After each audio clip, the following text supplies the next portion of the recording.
Hey girls. So once a month there's a big fair, market, bazaar, whatever you want to call it. First Thursday of every month in a wonderful little town called Anode. I was there last month. The dude was trying to sell me a metal pan, like a long thin pan chickens eat out of it. I'm sure many of you know what it looks like. A fellow that cuts grass next door to feed his rabbits saw my little operation. He told me, "Oh, you need a pan. You need one of these long thin metal trays to feed your chickens."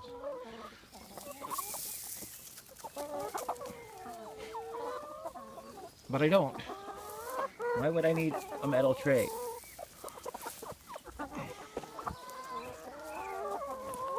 to feed a chicken? For crying out loud. You ever seen a pheasant in the wild eat out of a metal tray?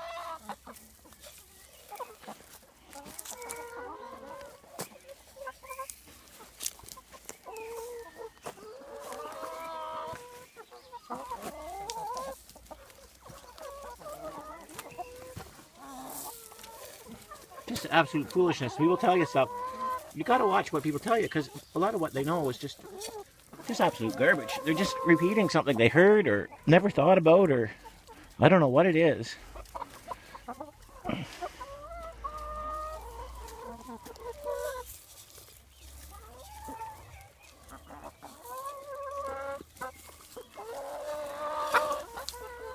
But most of it is a bunch of hogwash, basically. So, yeah. My little, my chickens are kind of special, handicapped. I did a little bit of work with the hoe here. And basically they've done a good job here because it's very thin. And I've let it dry out a bit, unfortunately. There's the difference. Worked by chickens. Planting here is plant buckwheat. This is a, there was an old summer kitchen here, fell down. It was a big mess. Old crap, metal, old pans, knives, forks, a door lock, hinges, bricks.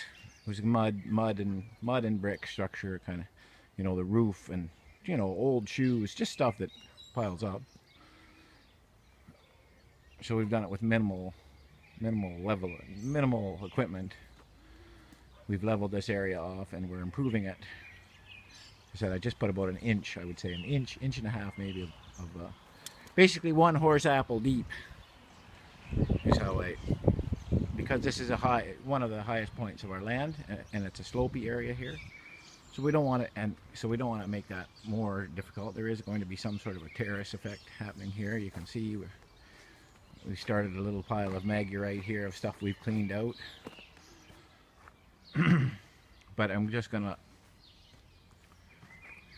kind of keep that grade, but we want it so she absorbs moisture, everything off. I got that downspout there, covers about 3/4 of that large building beside us. All comes out there. So, and you see a little depression there.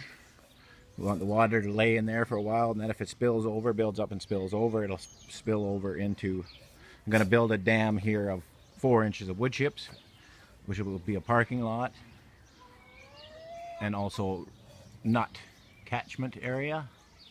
This is the second largest walnut we own. So make an area there. And then so if it breaks the spillway there, sort of, it'll just run into this 4 inches of wood chips and soak down. The driveway will eventually be wood chips. It's all sloping. We want to catch the water as much as we can and hydrate this area here. But you can see one of them has been back here for a secondary or tertiary pass with the tiller. So they're doing a pretty good job. I had them in other stuff and it was thick and heavy and wet. And they just, they kind of pawed around in it, but they couldn't get very deep. They're doing a great job here. Part of this area I haven't even touched with a hoe. I broke it up for them a little bit. It wasn't hard or anything, but there were some weeds and stuff. This little area I haven't even touched with the hoe yet. So that's the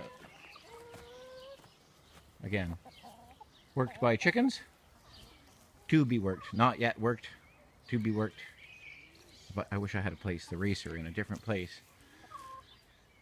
because then I can move the fence and catch the rest of the buckwheat field's going to end here at the where sort of the terrace may or may not be built at some point in time. This will kind of end the field, and this will be grassy area.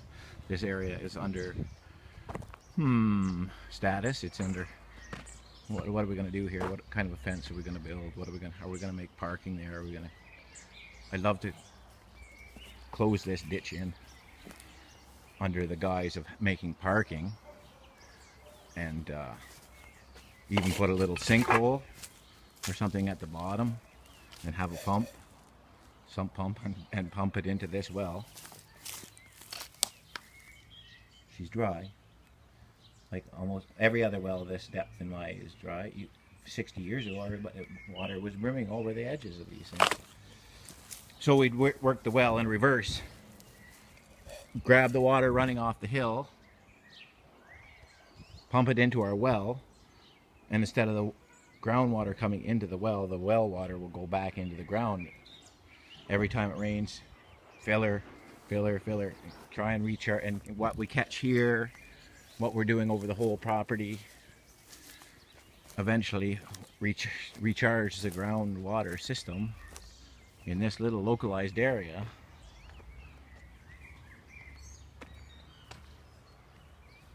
Could use the same pump if we actually filled the water in a large rain event. We could pump it up and let it run down that way, or let it run back down through the groundwater. And you know, the system, the water, the system, the I don't know what they call it, the tributaries running underground that used to feed that well will still continue to work, and it'll come back into the well, and then, like I say, fill the well, and then in reverse the water will go back into the ground until such time as it reaches its point of saturation, which between all these things we're doing, we should be able to reach in you know, I don't know, I'd like to say 2 years, but it might take 5, who knows.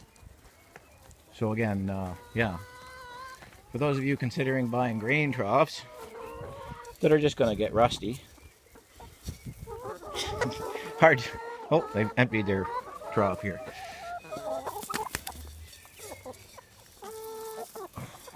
Just going to get rusty, and you have to clean them every once in a while. If it rains, then the grain gets ruined, of course, and it causes the rust, and it causes mold and mildew and all that sort of thing.